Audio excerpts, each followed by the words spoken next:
Bonjour à tous. Donc je vous propose d'accueillir maintenant Marie-Josée Stasia, qui est maître de conférence praticien hospitalier à l'Université Grenoble-Alpes.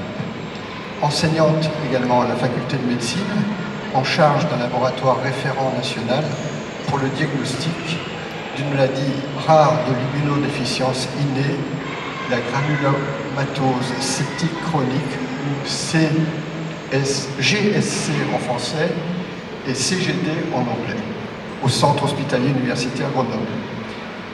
Chercheuse senior dans l'équipe membrane et immunité à l'Institut de biologie structurale de Grenoble.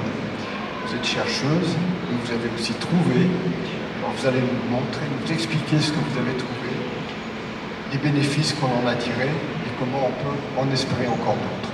Je vous remercie. Bonjour.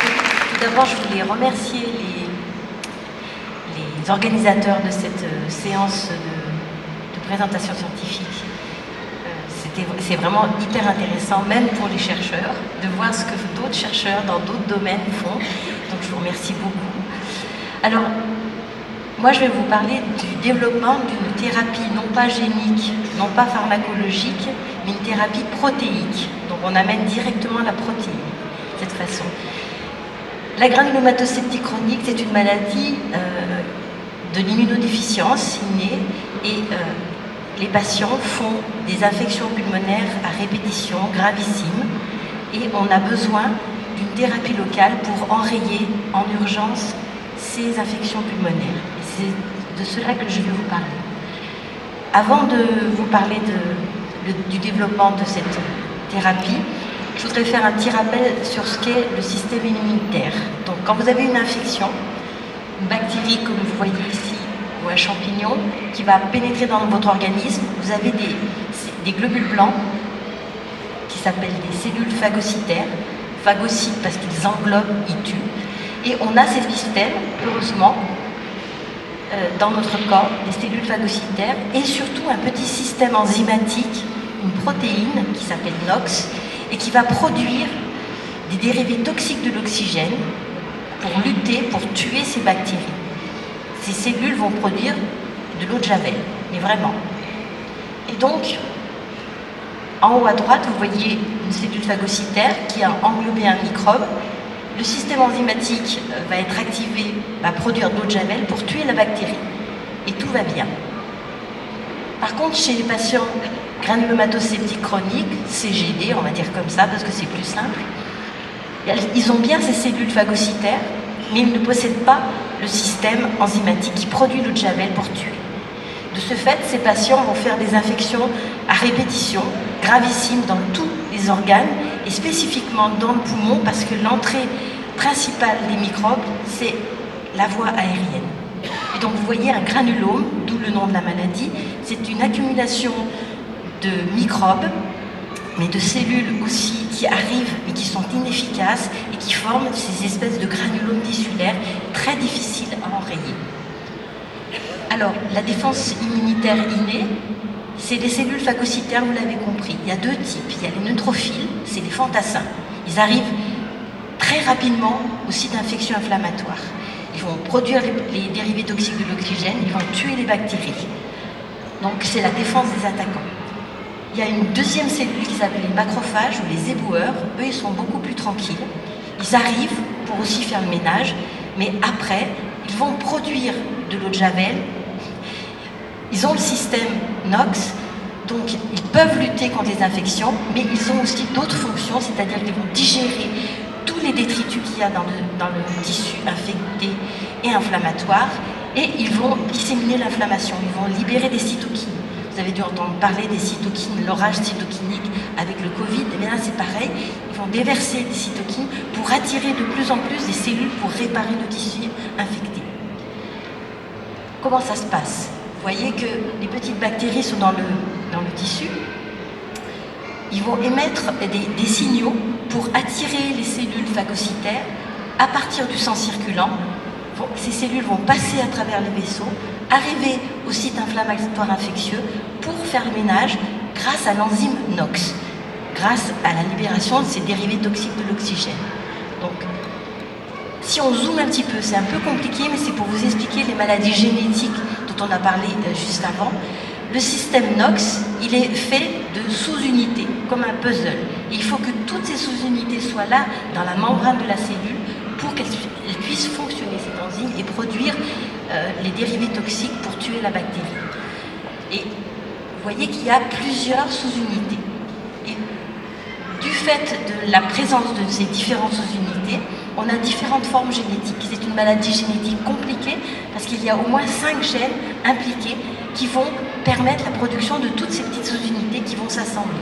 Aujourd'hui, on va parler uniquement du traitement de la granulomatose-septique chronique liée à l'X, c'est-à-dire que ce sont les mamans qui sont porteuses et uniquement les garçons qui sont atteints. Alors, les traitements, on va quand même parler, avant de parler du développement des traitements que l'on fait. Les traitements de fond sont des antibiotiques et des antifongiques, anti-champignons à vie pour ces patients, donc on les protège, ça fonctionne, mais il y a des limites, on a des effets secondaires, on a aussi des effets qui diminuent avec le temps. Le traitement curatif de choix, c'est effectivement la greffe de moelle osseuse. Donc c'est un donneur compatible qui va donner sa moelle osseuse et permettre au patient de produire ses propres cellules actives, donc avec le système NOx. Mais il y a aussi des limites parce que il faut avoir un donneur compatible dans la famille. Ce traitement se fait dans un terrain infectio-inflammatoire, donc c'est pas toujours l'idéal. Et on peut avoir des rejets. Mais c'est quand même le traitement de choix et on fait d'énormes progrès au niveau de ces traitements par greffe de moelle.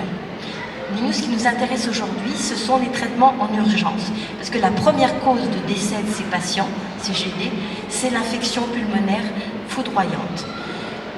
Donc, le patient va être infecté par des champignons ou par des bactéries qui passent par les voies aériennes, qui arrivent au niveau du poumon et qui vont essayer de trouver les macrophages, les cellules blanches au niveau du poumon. Mais là, il n'y a pas le système NOx, vous vous rappelez, pour ces patients.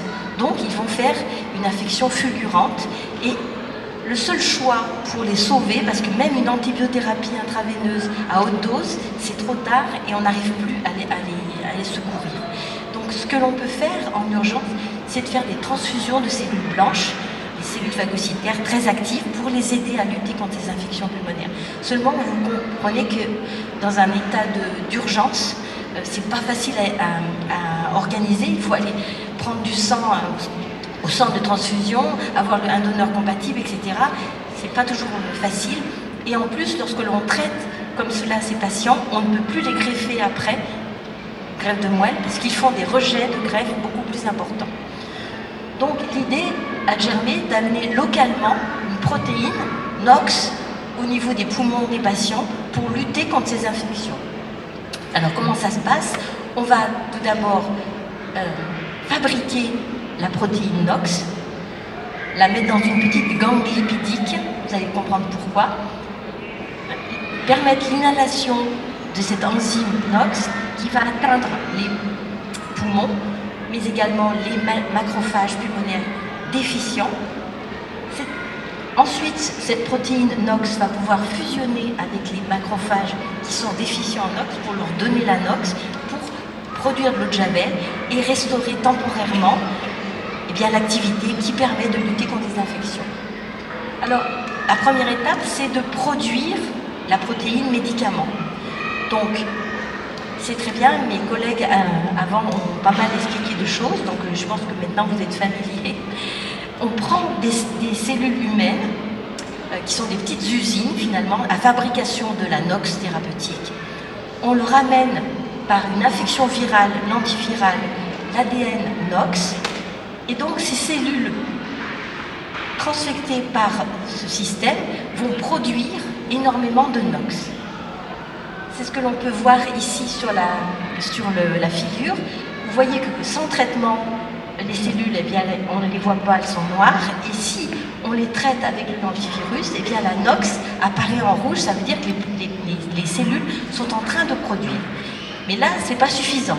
On veut, nous, quelque chose de pur, de purifié, une protéine purifiée. Donc, à partir de ces cellules qui expriment cette NOx, on va purifier, c'est-à-dire se débarrasser de tout les autres protéines, de tous les autres éléments de la cellule et ne garder que la NOx thérapeutique. Alors, c'est un peu compliqué à comprendre, mais là, vous voyez que notre NOx, elle est pure. C'est un gel d'électrophorèse. Ça nous permet de quantifier et de regarder la pureté de nos préparations. Et on voit qu'on a une NOx maintenant qui est pure. La deuxième étape, c'est ce dont vous a parlé mes collègues tout à l'heure, d'avoir des modèles cellulaires. Parce qu'on ne va pas aller saigner les patients pour prendre des macrophages déficients, pour faire des essais de notre NOx thérapeutique qu'on a purifié. Ça, c'est pas possible. Il faut qu'on ait des modèles cellulaires. Et nous, on a choisi un modèle cellulaire qui se fait à partir des cellules fibroblastiques de la peau des patients. En fait, il y a un japonais absolument génial qui, en 2012, a reçu le prix Nobel de médecine. Et lui, il a montré que si vous prenez n'importe quelle cellule de votre corps et que vous mettez, on va appeler ça la poudre de perlimpinpin, on ne va pas rentrer dans les détails, si vous mettez cette poudre de perlimpinpin, eh bien vous faites rajeunir vos cellules, elles reviennent cellules souches. Et donc à ce niveau-là, vous pouvez, avec des facteurs, des cytokines, etc., rediriger ces cellules très jeunes en n'importe quelle cellule que vous voulez, des neurones, des cellules pancréatiques, etc. Nous, ce qui nous intéresse, c'est d'avoir des cellules phagocytaires sans la NOx. Donc on prend de la peau des patients et finalement, grâce à ce système, on a en culture des macrophages qui sont déficients en NOx. D'accord ? Donc ça va nous permettre de tester notre NOx qu'on a purifié préalablement. Et donc la dernière étape, c'est de mettre nos macrophages déficients en NOx qu'on vient de produire avec notre NOx purifié, on incube et on va regarder si cette NOx s'incorpore dans la membrane des macrophages déficients. C'est ce qu'on appelle la preuve de concept in vivo, c'est-à-dire cellulaire. Alors, vous voyez qu'il y a à gauche des macrophages CGD qui n'ont pas la NOx. Si on les traite, comme je viens de l'expliquer, avec la NOx thérapeutique, on voit apparaître de la coloration bleue. Et cette coloration bleue, ça veut dire que les cellules ont été réparées et qu'elles sont capables de produire à nouveau l'eau de Javel pour tuer les bactéries. Et la dernière étape, donc on en est là, la dernière étape sera la preuve de concept de l'efficacité thérapeutique des NOx dans le modèle d'infection pulmonaire chez la souris CGD, donc qui a absolument tous les symptômes d'un patient CGD, et c'est un modèle préclinique que l'on va étudier. Donc je voulais remercier tout d'abord les patients, parce que grâce à eux, la recherche avance. Vous voyez que grâce à eux, on peut avoir de la peau de patient pour faire des modèles cellulaires, et ils nous font vraiment avancer. Et donc je voulais d'abord remercier les patients. Ensuite, je voudrais remercier l'équipe dans laquelle je travaille, notamment Franck Fieschi, qui est notre chef d'équipe, donc l'équipe membrane et immunité à l'Institut de biologie structurale, et surtout Perrine Rochat, qui n'a pas pu être là malheureusement aujourd'hui, mais qui est porteuse de ce projet actuellement, nos collaborateurs, nos soutiens. Ce projet est financé par l'Agence nationale de la recherche. On a également une lettre d'intention qui a été acceptée à l'AFM Téléthon Fondation Maladies Rares. On va attendre la deuxième étape. Et puis l'UGA, l'Université Grenoble-Alpes, qui soutient financièrement la thèse de Perrine, l'association des patients, l'association des patients déficit immunitaire primitif. Voilà, je vous remercie beaucoup de votre attention. Et ça, c'est un poster de mon ancienne thésarde qui travaillait sur les modèles cellulaires, qui a fait les modèles cellulaires grâce aux fibroblastes de patients. Et donc, elle avait fait le concours de la thèse en 180 secondes. Donc, c'est un petit peu poétique, ça résume un petit peu voilà, ce que l'on fait au laboratoire. Et je vous remercie de votre attention et j'attends vos questions.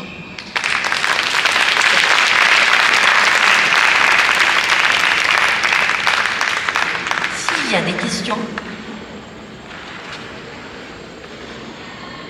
Alors, une petite question à propos de cette granulomatose. Vous avez parlé de l'exemple des infections pulmonaires avec les inhalations.